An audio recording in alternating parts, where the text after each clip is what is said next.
Welcome to the Slop Farm. Enjoy the video. You start by installing RetroArch and preparing Android so the app can access files. Grant storage permission and, if sideloading, allow installs from unknown sources. This avoids later failures.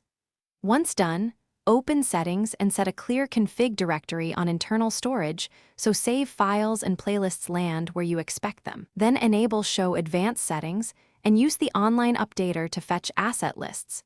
This primes cores and shaders so you can download the right emulators without guesswork. You now fetch cores and configure them for real gameplay.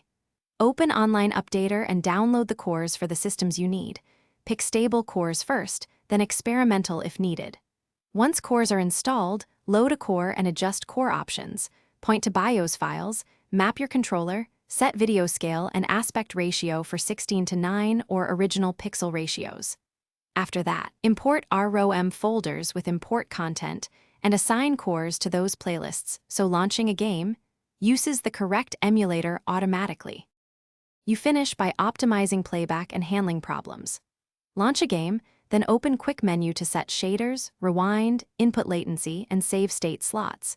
Make sure autosave is enabled and point save files and states to your configured directory. To finalize, create a backup of the RetroArch config so you can restore settings.